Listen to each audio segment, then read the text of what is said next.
Hello friends, welcome to the next video in the geology education series. Our today's guest is Mr. Biplov Chatterjee. Biplov has worked for ONGC, Biplov has worked for GSI. After GSI, he has worked for some of the world's largest mining companies. He has worked in diamond exploration with De Beers. He has worked in gold and iron ore exploration with Rio Tinto, and he has been involved in some major discoveries worldwide. Right now, Biplov is the director of GeoValley Services in Kolkata, and today we'll be discussing with him about the geology education issues. What are the industry's expectations from the universities, from the graduates that are coming out of the university? What is the responsibility of the industry in supporting the geology education or mineral exploration education in India? Later on in this video, we'll also include in the discussion Mr. Charles Devenish. Charles Devenish has been involved in the Indian mineral exploration industry since it was liberalized. He moved to India in early 1990s, and he has some interesting ideas on how to gain experience and some interesting ideas for students. I hope you all will benefit from these two great luminaries of an Indian geological fraternity. Recently, Biplov had written an article in the Brookings Institute about his views of the mineral education industry in India. Welcome, Biplov. I've been reading your blog that you had written for Brookings, and pretty much on the same lines you have said. And one of the things that you have actually mentioned is to encourage universities and academic institutions to produce high quality graduates, managers, researchers. I'm quoting you. How do we do that? India's HR quality for the entire value spectrum of the mineral sector has to improve significantly. A couple of things here. One is an overall standard, particularly of our graduates and masters, that has to improve. Obviously, universities who are giving masters education, masters have to be more specialized. They should be looking at specializing in groundwater, in probably mineral economics, in exploration, in specific tools of exploration, maybe natural disasters, etc., etc. Combined with certainly a big emphasis on internship and those sort of things.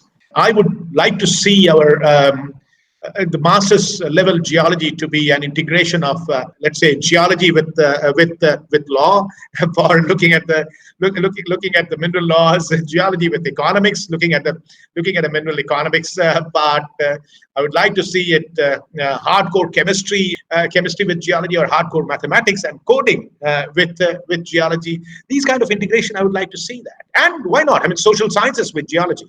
Tremendous requirement. We were just discussing new disciplines which are coming up for sure every 5 years. So we are now looking at a large data domain. We need to take that up. On the science part, there are potentially material science, new nanoscience, etc., nanotechnology, nanoscience, etc. We hardly understand what is the potential there as explorers. Meaning, not only in terms of what materials we need to look for. B is, if we apply this technology for exploration, how do we do? The knowledge is increasing very fast. None of any individual, any human, it's beyond a human being's capability to remain fully knowledgeable. It's 100% knowledge. It's just impossible. So probably what we can do for our students is to guide them how to self-teach, how to teach themselves in their career. None of us are actually qualified even to teach that. They have to self-learn it. Well, I have had this kind of a discussion with a few friends of mine who are professors in different universities. So we tend to discuss, and we have actually arrived at this conclusion. We had a lot of discussions when the lockdown started. It's actually unfair for us, where none of the teaching staff know what an industry looks like on the inside. What you are discussing, foreign collaborations, are mostly in academic field, not in the industrial field. We need to do, as professionals, probably we need to take up a bit of responsibility in that. We need to figure out, I mean, the kind of, let's say, the ideal syllabus, what it would be for mineral exploration students. And we need to probably prepare some of the plug-in interviews of about our field experiences that gets transmitted to the students through our experiences. Yes, absolutely. I agree with it. We need to, but I would say we also need to. Some of us need to contribute. Some of us, and some of us are contributing. I mean, you are you have taken this up in a big way. We in Jivale, we actually, as was CSR, we teach the masters students in Calcutta University. But then my personal take is that there has to be a twin level institutional effort.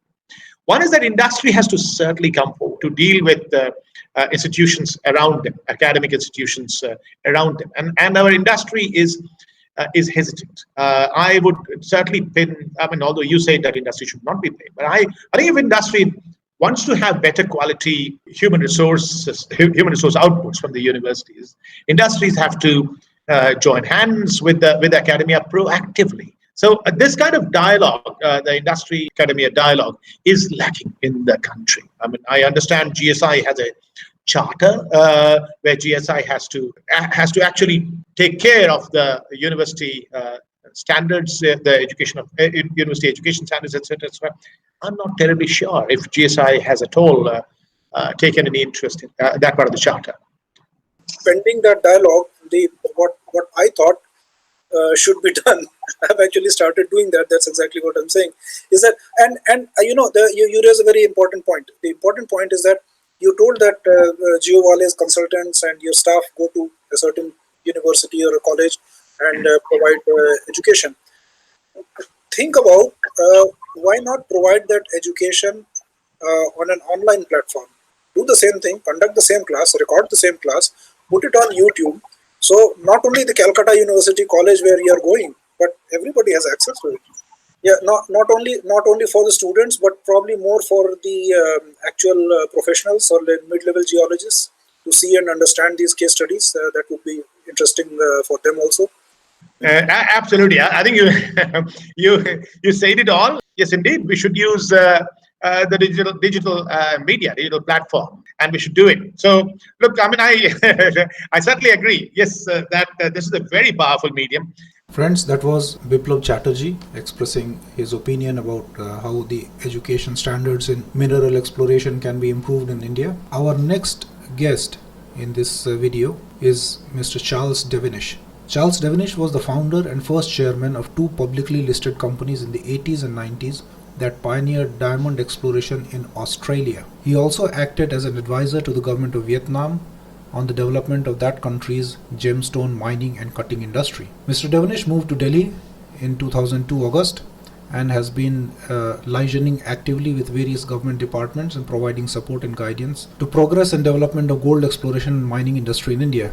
He has founded two of the India's private exploration companies, Deccan Gold Mines Limited and Geomysore Services. Welcome, Charles. I have one small question. How did you find the experience with Indian geologists? Did you find any? How did you build your technical team?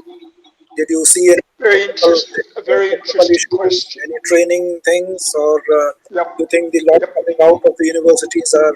Well, very interesting question, because young geologists would come to us for a job and we'd advertise for geologists.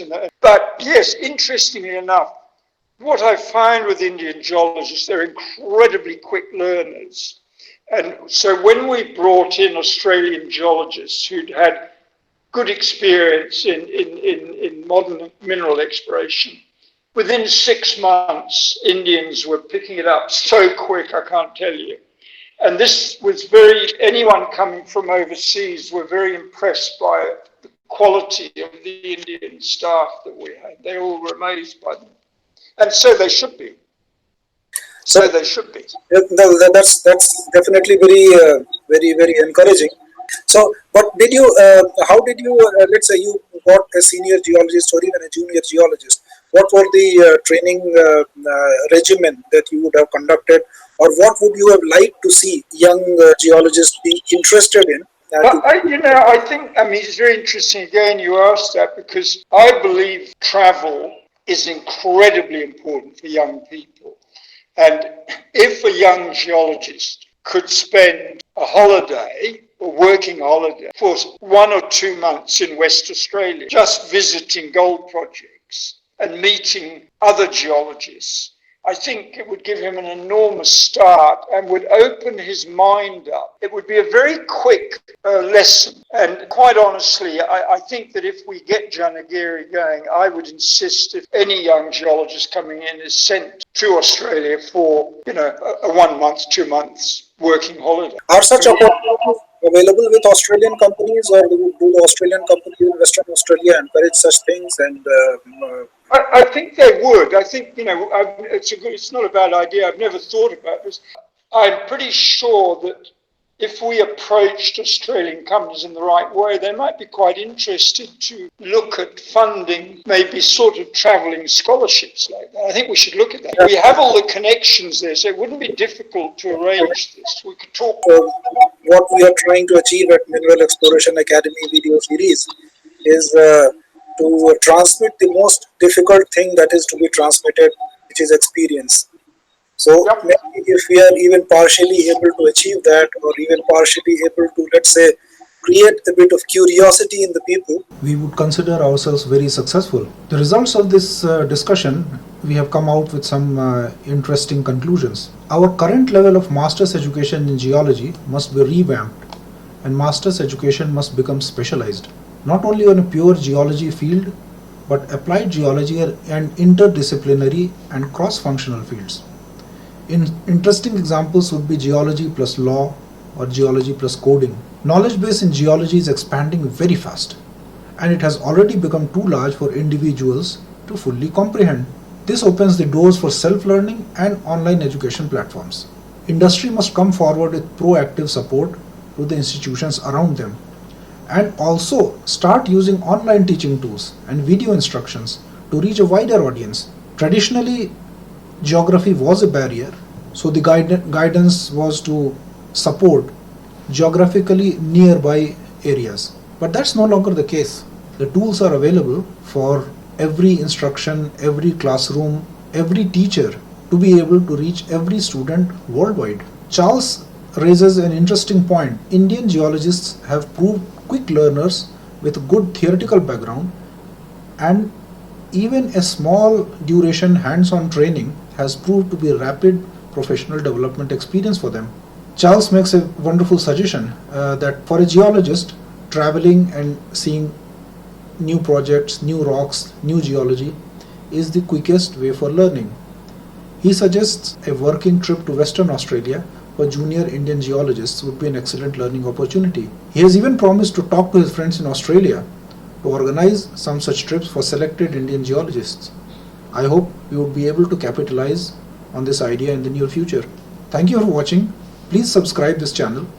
We would be shortly developing a detailed course material for mineral exploration students. So keep watching this space. Thank you.